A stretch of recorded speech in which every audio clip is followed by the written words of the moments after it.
Rahman ve Rahim olan Allah'ın adıyla. Yeryüzünde kımıldayan hiçbir canlı yoktur ki rızkı Allah'ın üzerine olmasın. Allah onların halen bulunduğu yeri de emanet olarak konulacağı yeri de bilir. Hepsi apaçık kitapta vardır. Arşı su üzerindeyken hanginizin daha güzel davranacağını denemek için gökleri ve yeri 6 günde yaratan O'dur. Eğer sen öldükten sonra mutlaka diriltileceksiniz desen, kafirler derhal bu büyü gibi bir düzmecedir derler. Andolsun eğer biz onlardan azabı belirli bir süreye kadar ertelesek mutlaka onu engelleyen nedir derler. Bilesiniz ki onlara azap geldiği gün artık ondan kurtulmaları mümkün değildir.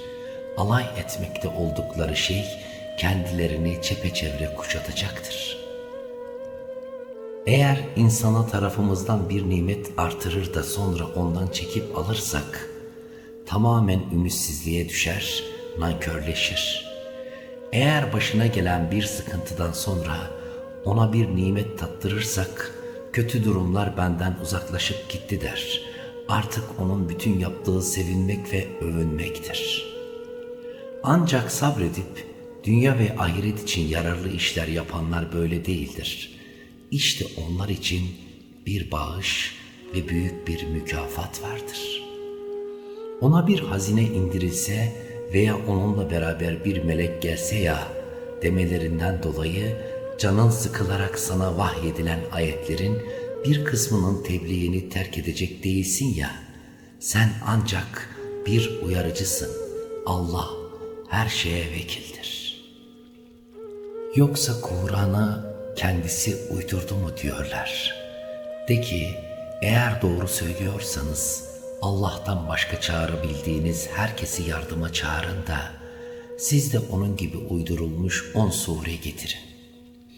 Eğer size cevap veremezlerse bilin ki Kur'an ancak Allah'ın ilminin eseri olarak indirilmiştir ve ondan başka Tanrı yoktur. Hala teslim olmayacak mısınız? Kim dünya hayatı ve onun ziynetini istiyorsa orada onlara işlerinin karşılığını eksiksiz veririz. Orada onlar hiçbir zarara uğratılmazlar. Onlar ahirette paylarına ateşten başka bir şey düşmeyen kimselerdir. Dünyada ürettikleri boşa gitmiştir. Yapıp ettikleri de geçersizdir. Rabbinden gelmiş açık bir delile dayanan kimse hiç ötekiler gibi olur mu? Bu delili de Rabbinden gelen bir şahit izliyor. Ayrıca ondan önce de bir önder ve rahmet olarak Musa'nın kitabı var. İşte bunlar ona inanırlar. Çeşitli gruplardan onu inkar edenlerin varacağı yer ise cehennem ateşidir. Bundan şüpheniz olmasın. Bu Rabbin tarafından bildirilmiş bir gerçektir. Fakat insanların çoğu inanmazlar. Allah hakkında yalan yanlış şeyler uydurandan daha zalim kim vardır? Onlar kıyamet gününde Rablerinin huzuruna çıkarılacaklar. Şahitler de işte bunlar Rablerine asılsız şeyler isnat edenlerdir diyecekler. Bilin ki Allah'ın laneti zalimlerin üzerine olacaktır. O zalimler Allah yolundan alıkoyan ve onu eğri göstermeye çalışanlardır. Ahireti inkar edenler de işte bunlardır. Onlar yeryüzünde Allah'ı aciz bırakacak değillerdir. Kendilerini Allah'ın azabından koruyabilecek yardımcıları da yoktur. Cezaları kat kat olacaktır. Çünkü onlar hakikati ne görebiliyorlar ne de işitebiliyorlardı. İşte kendilerine yazık edenler bunlardır. Uydurdukları tanrılar da yanlarından kaybolup gitti. Şüphesiz bunlar ahirette en çok ziyana uğrayanlardır. İman edip dünya ve ahiret için yararlı işler yapan ve Rablerine gönül huzuruyla teslim olanlara gelince işte onlar cennetliklerdir. Onlar orada ebedi kalacaklardır. Bu iki grubun durumu kör ve sağır olan kimse ile gören ve işiten kimsenin durumuna benzer. Bunlar eşit olur mu? Hala ibret almıyor musunuz? Gerçek şu ki biz Nuh'u kavmine elçi olarak gönderdik. Şöyle dedi: Allah'tan başkasına tapmayın diye size gönderilmiş açık bir uyarıcıyım. Doğrusu ben başınıza gelecek can yakıcı bir günün azabından korkuyorum dedi. Kavminin ileri gelen inkarcıları, biz seni sadece bizim gibi bir insan olarak görüyoruz. Sana sığ görüşlü ayak takımımızdan başkasının uyduğunu da görmüyoruz. Sizin bize karşı bir üstünlüğünüzü de kabul etmiyoruz. Bilakis sizin yalancı olduğunuz kanaatini taşıyoruz dediler. Nuh şöyle dedi: Ey kavmim, bir de şöyle düşünün. Ya benim Rabbimden gelmiş açık bir delilim varsa ve o kendi katından bana rahmet vermiş de siz bunu almamışsanız, siz rahmeti istemediğiniz halde biz sizi ona zorlayabilir miyiz? Ey kavmim, buna karşılık sizden herhangi bir mal istemiyorum. Benim ecrim sadece Allah'a aittir. Siz istiyorsunuz diye ben iman edenleri kovacak değilim. Onlar imanları sayesinde Rablerine kavuşacaklardır. Fakat ben sizi bilgisizliğe gömülmüş bir topluluk olarak görüyorum. Ey kavmim, onları kovarsam beni Allah'a karşı kim koruyabilir? Düşünmüyor musunuz? Size Allah'ın hazineleri benim yanımdadır demiyorum. Kaybı da bilmem, melek olduğumu da söylemiyorum. Sizin hor gördüğünüz kimseler için Allah onlara faydalı şeyler vermeyecektir diyemem. Onların içlerinde olan şeyi Allah daha iyi bilir. Bunları yaparsam gerçekten zalimlerden olurum. Dediler ki ey Nuh, gerçekten bizimle tartıştın ve bizimle çok fazla mücadele ettin. Eğer doğrulardan isen bizi tehdit ettiğin azabı başımıza getir. Nuh dedi ki, onu size ancak dilerse Allah getirir. Siz onu aciz bırakamazsınız. Eğer Allah sizi azgınlığınızın içinde bırakmayı dilemişse, ben size öğüt vermek istesem de öğüdüm size fayda vermez. O sizin Rabbinizdir ve ona döndürüleceksiniz. Yoksa bunu o kendisi uydurdu mu diyorlar. De ki, eğer onu uydurduysam sorumluluğu bana aittir. Fakat benim sizin işlediğiniz günahtan sorumluluğum yoktur. Nuh'a vahyolundu ki, kavminden daha önce iman etmiş olanlardan başkası artık inanmayacak. Sakın onların yaptıklarına üzülme. Bizim gözetimimiz altında ve öğrettiğimiz şekilde gemiyi yap. Hak'tan sapanlar için bana başvuruda bulunma, onlar boğulacaklar. Nuh gemiyi yaparken kavminin ileri gelenleri yanına uğradıkça onunla alay ediyorlardı. Dedi ki, bizimle alay ediyorsanız edin bakalım. Ama bilin ki sizin alay ettiğiniz gibi günü gelecek biz de sizinle öyle alay edeceğiz. Rezil edecek bir cezaya kimin çarptırılacağını, sürekli azabın kimin başına geleceğini yakında göreceksiniz. Nihayet emrimiz geldi ve sular coşup yükseldi.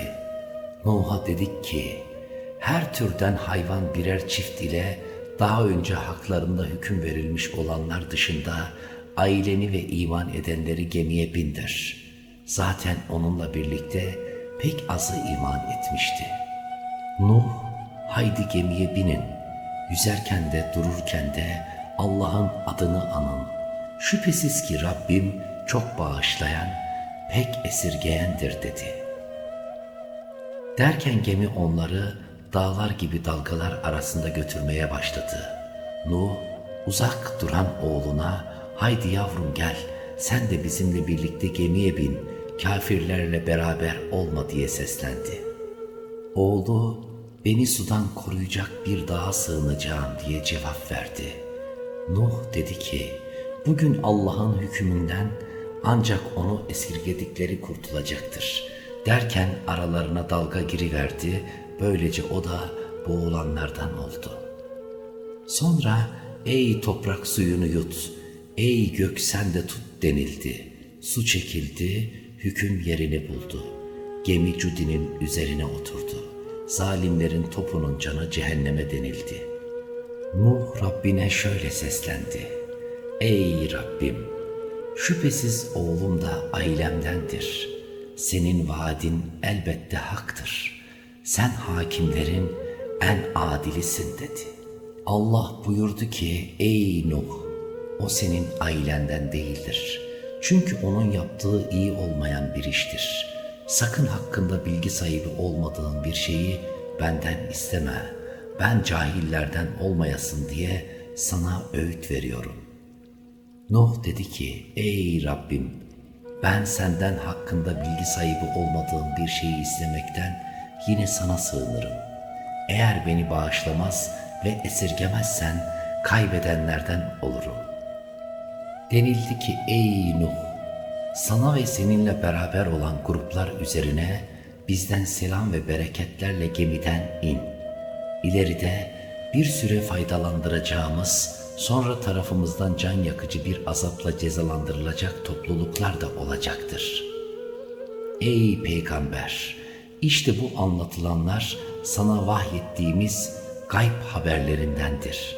Bundan önce onları ne sen biliyordun ne de kavmin. Sabret, çünkü iyi son günahtan sakınanlarındır. Ad kavmine de kardeşleri Hud'u gönderdik. Dedi ki ey kavmim, Allah'a kulluk edin. Ondan başka tanrınız yoktur. Siz sadece uydurmaktasınız. Ey kavmim, bunun karşılığında ben sizden bir ücret istemiyorum. Benim hizmetimin karşılığı ancak beni yaratana aittir. Hala aklınızı kullanmıyor musunuz? Ey kavmim, Rabbinizden bağışlanmayı dileyin. Sonra ona tövbe edin ki üzerinize bolca yağmur göndersin ve kuvvetinize kuvvet katsın. Sakın günahkarlar olup Allah'tan yüz çevirmeyin. Dediler ki ey Hud, bize açık bir mucize getirmedin. Biz senin sözünle tanrılarımızı bırakacak değiliz. Biz sana iman edecek de değiliz. Tanrılarımızdan biri senin aklını almış. Demekten başka söyleyeceğimiz söz yok. Hud dedi ki, ben Allah'ı şahit tutuyorum.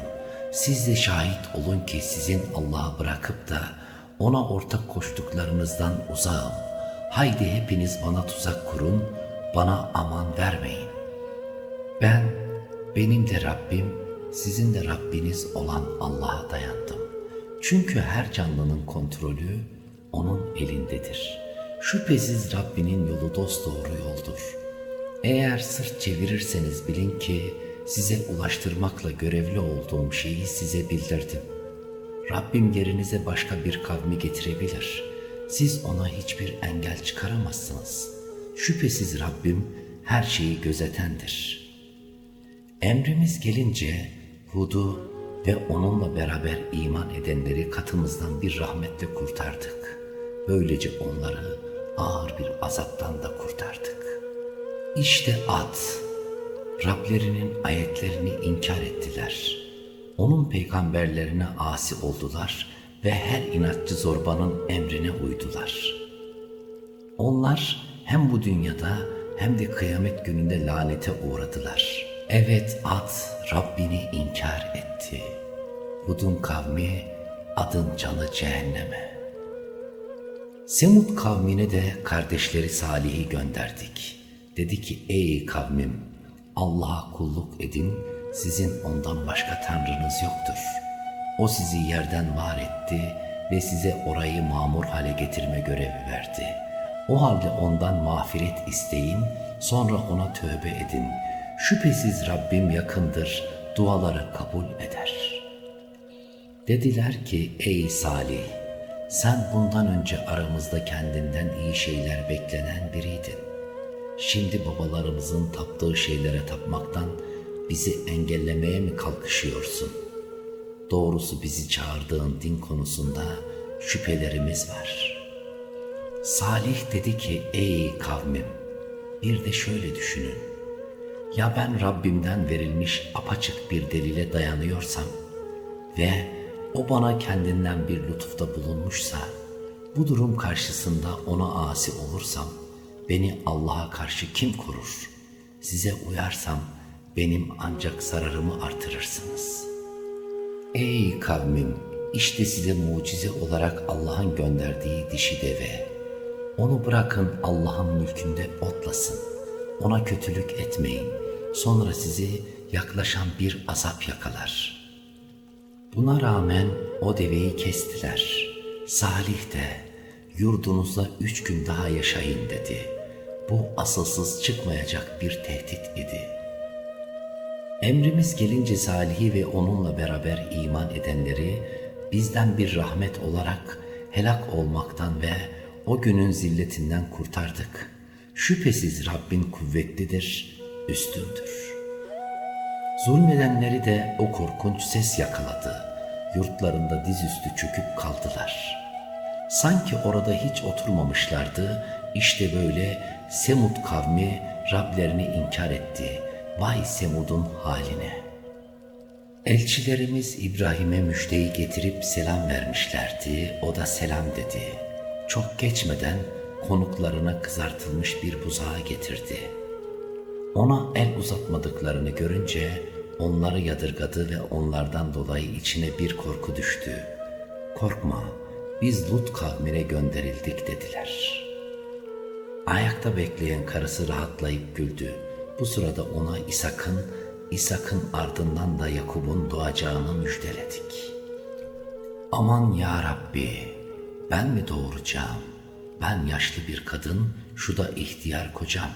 Doğrusu şaşılacak bir şey dedi. Elçiler de Allah'ın işine mi şaşıyorsun? Allah'ın rahmet ve bereketi üzerinizdedir. Ey hane halkı, şüphesiz ki o övülmeye layıktır, şanı yücedir dediler. İbrahim'in korkusu geçip kendisine müjdede gelince Lut kavmi hakkında bizimle tartışmaya başladı. İbrahim cidden ağırbaşlı, hassas ruhlu, kendini Allah'a vermiş biriydi. İbrahim, bundan vazgeç. Çünkü Rabbinin emri gelmiştir. Onlara geri çevrilmez bir azap mutlaka gelecektir dediler. Elçilerimiz Lut'a geldiğinde Lut onlardan dolayı huzursuz oldu. Onlara karşı çaresizlik hissetti, zor bir gün dedi. Lut'un kavmi koşarak ona geldi. Daha önce de o çirkin işleri yapıyorlardı.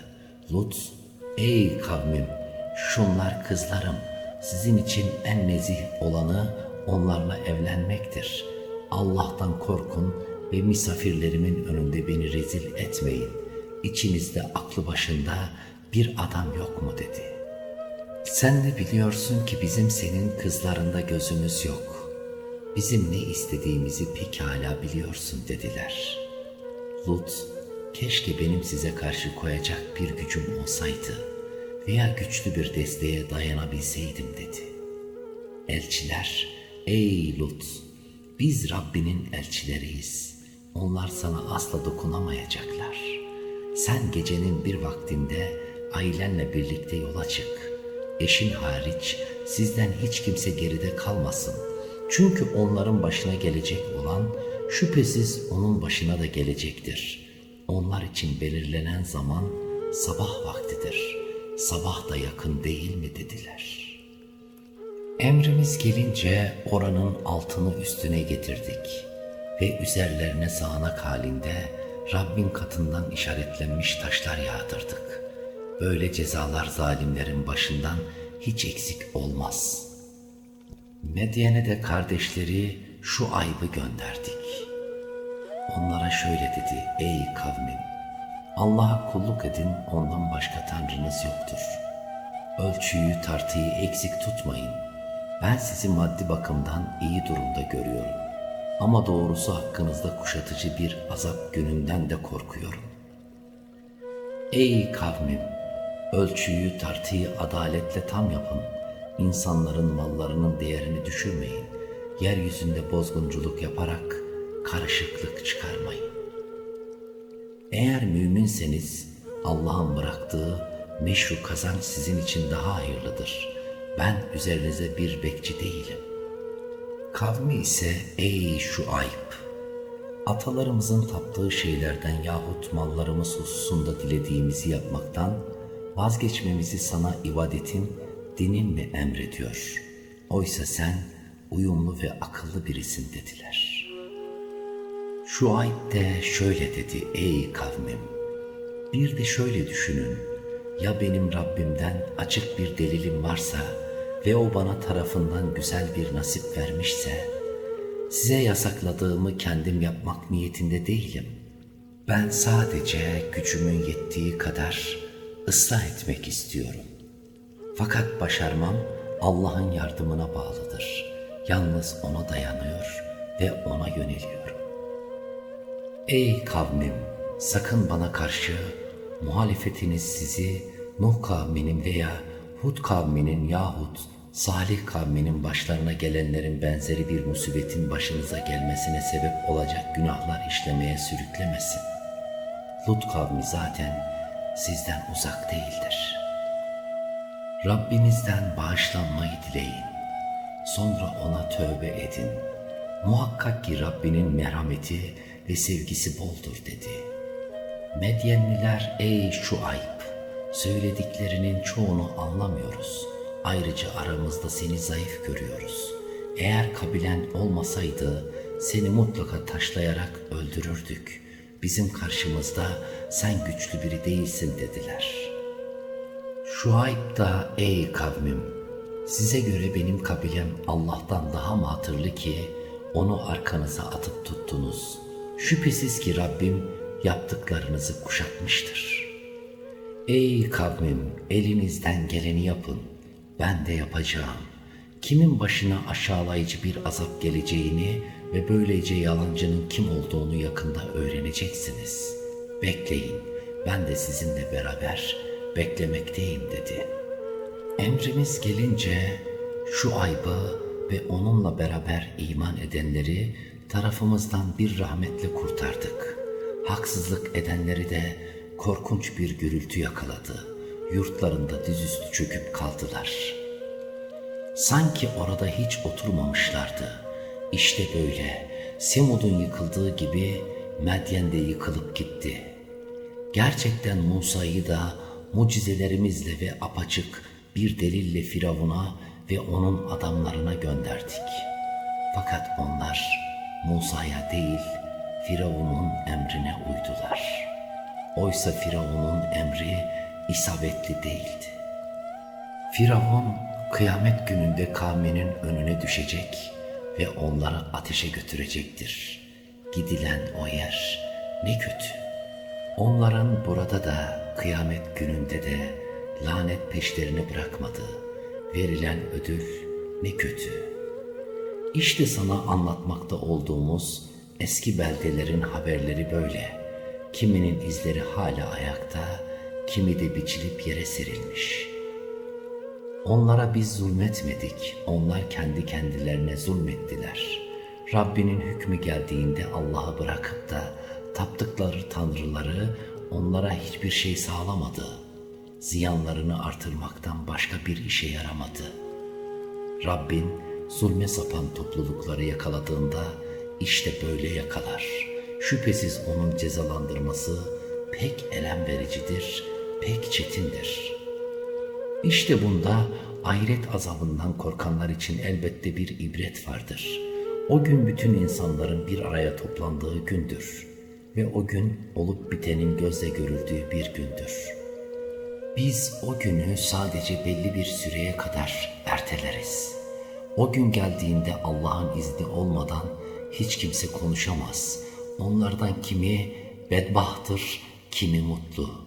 Bedbaht olanlar ateştedirler. Orada onlar her nefeste acıdan inleyip feryat ederler. Rabbinin dilediği hariç onlar gökler ve yer durdukça o ateşte ebedi kalacaklardır. Rabbin gerçekten istediğini yapar. Mutlu olanlara gelince onlar da cennettedirler. Rabbinin dilediği hariç gökler ve yer durdukça onlar da orada kesintisiz bir lütuf olarak ebedi kalacaklardır. O halde onların taptıklarının boş şeyler olduğundan şüphen olmasın. Onlar daha önce babalarının tapındığı gibi tapınmaktan başka bir şey yapmıyorlar. Biz onların hak ettiklerini elbette eksiksiz olarak vereceğiz. Gerçek şu ki biz Musa'ya da kitabı vermiştik. Onda da ihtilafa düşüldü. Eğer Rabbin tarafından daha önce verilmiş bir söz olmasaydı işleri bitirilirdi. Onlar kitap hakkında derin bir şüphe içindedirler. Şüphesiz Rabbin onların her birine yaptıklarının karşılığını tam olarak verecektir. Rabbin onların yapmakta olduklarından haberdardır. Senin yanında hak yola dönenlerle birlikte sana buyurulduğu gibi dosdoğru ol. Siz de azıp sapmayın. Allah yaptıklarınızı çok iyi görmektedir. Zalimlerin yanında olmayın. Sonra ateş sizi de yakar. Allah'tan başka dostlarınız olmadığına göre bir yerden yardım da göremezsiniz. Gündüzün iki tarafında, gecenin de gündüze yakın saatlerinde namaz kılın. Şüphesiz ki iyilikler kötülükleri yok eder. İşte bu öğüt almak isteyenler için bir hatırlatmadır. Sabret, Allah güzel davrananların mükafatını zayi etmez. Sizden önceki toplumlar içinde yeryüzünde bozgunculuğu önleyecek birikimli kimseler bulunsaydı ya, onlardan kurtuluşa erdirdiğimiz az bir kesim bunu yaptı. Zulmedenlerse içinde şımartıldıkları refahın peşine düşüp günahkar oldular. Rabbin halkı iyilik peşinde olan ülkeleri haksız yere helak edecek değildir. Rabbin dileseydi insanları elbette tek bir ümmet yapardı. Fakat onlar hep itilaf içinde olacaklardır. Rabbinin esirgedikleri müstesna. Zaten o insanları buna uygun yaratmıştır. Böylece Rabbinin andolsun ki cehennemi hem insanlar hem cinlerle dolduracağım sözü yerini bulmuş oldu. Peygamberlerin haberlerinden senin kalbini kuvvetlendireceğimiz bilgilerin her birini sana anlatıyoruz. Bunlarda sana gerçeğin bilgisi, müminlere de bir öğüt ve bir uyarı ulaşıyor. İman etmeyenlere de ki, elinizden geleni yapın, biz de yapacağız. Bekleyin, şüphesiz biz de beklemekteyiz. Göklerin ve yerin gizlisi gaybı yalnız Allah'a aittir. Her iş ona döndürülür. Öyleyse ona kulluk et ve ona güvenip dayan. Rabbin yapmakta olduklarınızdan habersiz değildir. Rahman ve Rahim olan Allah'ın adıyla. Elif, Lam, Ra. Bunlar apaçık kitabın ayetleridir. Anlayabilirsiniz diye biz onu Arapça bir Kur'an olarak indirdik. Biz bu Kur'an'ı sana vahyetmekle başka konular yanında en güzel kıssayı da anlatıyoruz. Gerçek şu ki sen daha önce bunları bilmiyordun. Bir gün Yusuf babasına demişti ki, babacığım ben rüyamda 11 yıldızla güneş ve ayı gördüm. Onları bana secde ederken gördüm. Babası yavrucuğum dedi. Rüyanı sakın kardeşlerine anlatma. Sonra sana tuzak kurarlar. Çünkü şeytan insana apaçık bir düşmandır. Anlaşılan böylece Rabbin seni seçecek, sana rüyada görülenlerin yorumunu öğretecek ve daha önce ataların İbrahim ve İshak'a nimetini tamamladığı gibi sana ve Yakup soyuna da nimetini tamamlayacaktır. Kuşkusuz Rabbin çok iyi bilendir, hikmet sahibidir. Andolsun ki Yusuf ve kardeşlerinde almak isteyenler için ibretler vardır. Hani kardeşleri demişlerdi ki, Yusuf ile öz kardeşi babamızın gözünde bizden daha değerli. Halbuki bizim sayımız daha çok, Şüphesiz ki babamız apaçık bir yanılgı içinde. Yusuf'u öldürün veya onu uzak bir yere atın ki babanızın teveccühü yalnız size kalsın. Ondan sonra da tövbe ederek iyi kimseler olursunuz. Onlardan biri, Yusuf'u öldürmeyin. Eğer mutlaka yapacaksanız onu kör kuyunun dibine bırakın. Nasıl olsa gelip geçen kervanlardan biri onu bulup alır dedi. Dediler ki, ey babamız, niçin Yusuf hakkında bize güvenmiyorsun? Oysa biz onun iyiliğini isteyen kimseleriz. Yarın onu bizimle beraber kıra gönder de bol bol yesin içsin oynasın. Onu mutlaka koruruz. Babaları, doğrusu onu götürmeniz beni endişelendiriyor. Farkında olmadığınız bir sırada onu kurt yer diye korkuyorum dedi. Dediler ki, biz böylesine kalabalık iken onu kurt yerse o zaman gerçekten bize yazıklar olsun. Onu götürüp kör kuyunun dibine bırakmaya ittifakla karar verince bunu yaptılar. Onlar farkında değilken biz de Yusuf'a vahyettik ki onlara bu yaptıklarını elbet bir gün anlatacağız. Akşam ağlayarak babalarına geldiler. Ey babamız, biz yarış için uzaklaşmış, Yusuf'u da eşyamızın yanında bırakmıştık. Onu kurt yemiş ama doğru söylemiş olsak da sen bize inanmazsın dediler. Gömleğinin üstünde uydurma bir kan izi de gösterdiler. Yakup, hayır, nefsiniz sizi kötü bir iş yapmaya sürüklemiş. Artık bana düşen güzelce sabretmektir. Anlattığınız şeyler karşısında kendisine sığınılacak olan ise ancak Allah'tır dedi. Derken bir kervan geldi, sucularını gönderdiler. Adam kovasını kuyuya saldı, müjde, işte bir oğlan çocuğu diye bağırdı. Onu alıp bir ticaret malı olarak sakladılar.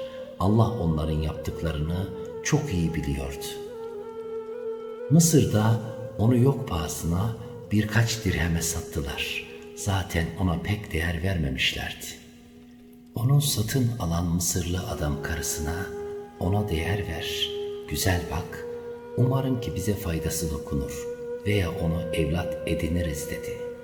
İşte böylece Yusuf'a orada bir yer sağladık ve bunu rüyada görülen olayların yorumunu ona öğretelim diye de yaptık.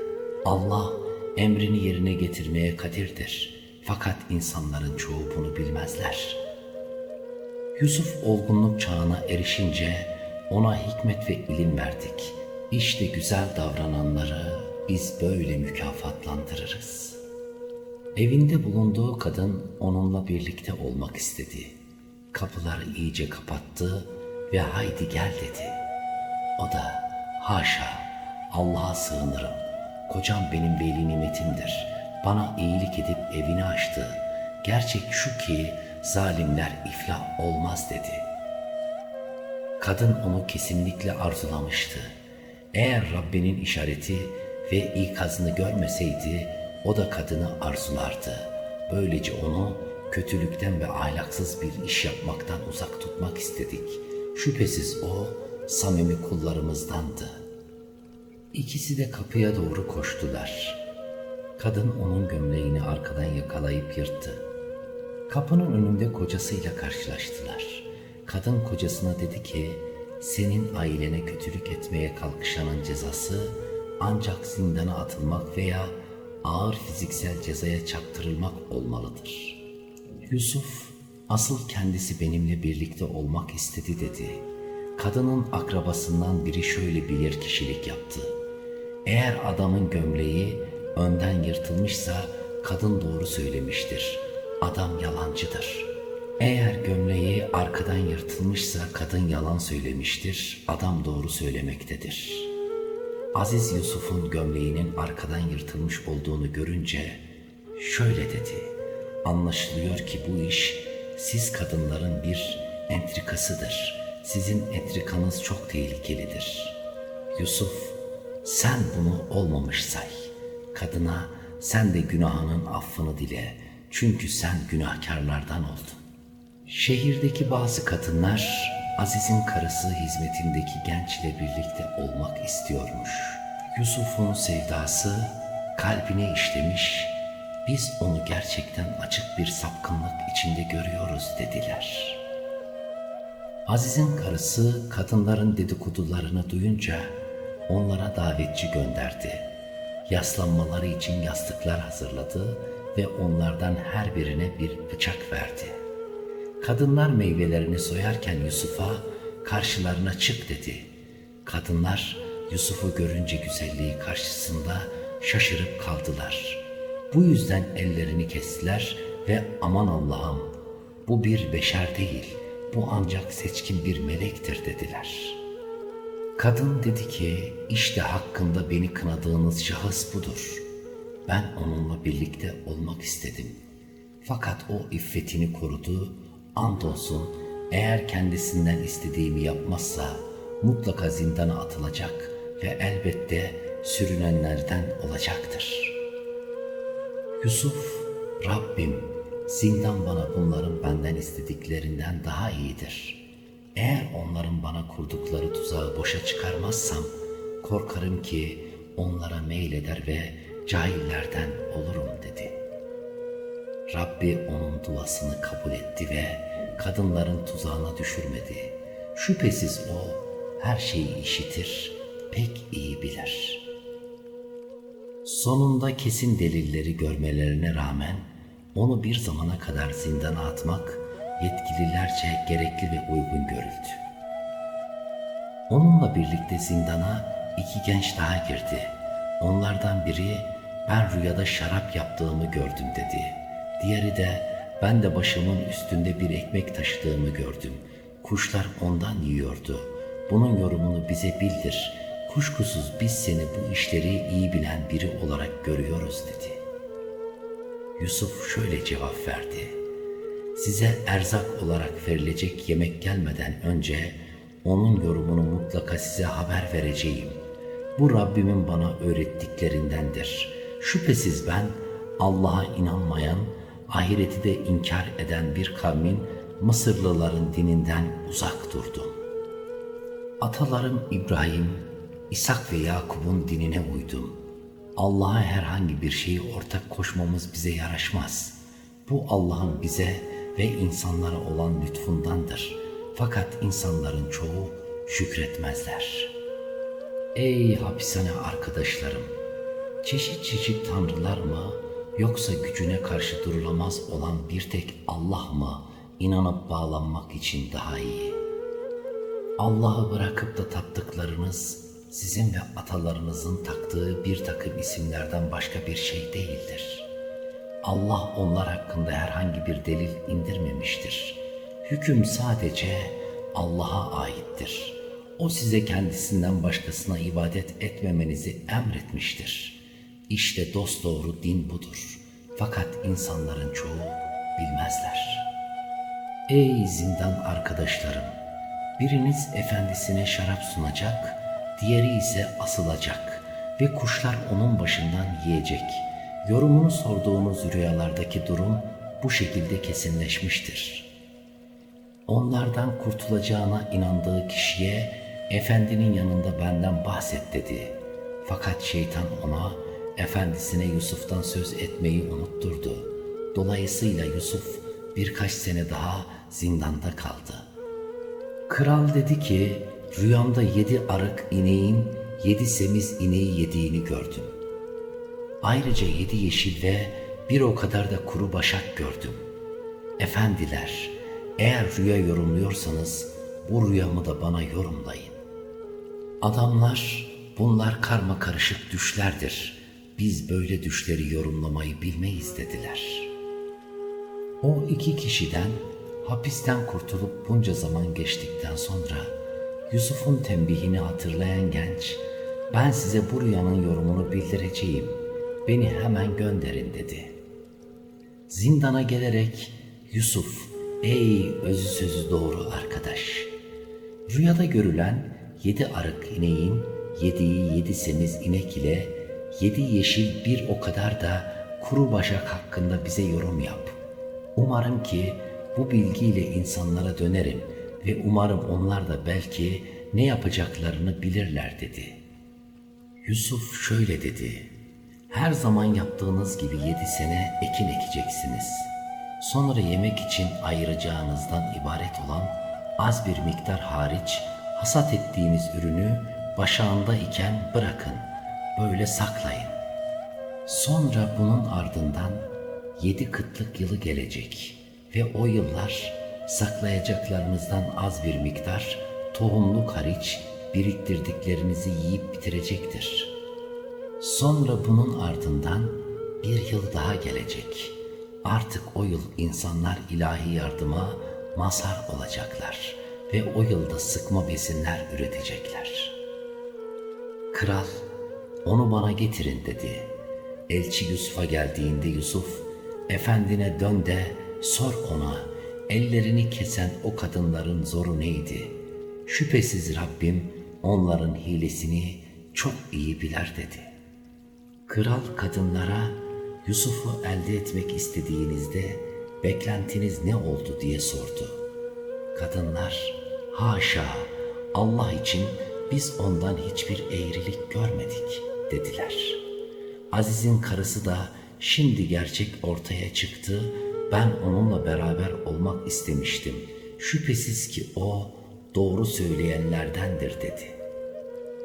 Yusuf dedi ki, bu Aziz'in yokluğunda ona hainlik etmediğimi ve Allah'ın hainlerin hilesini başarıya ulaştırmayacağını bilmesi içindi.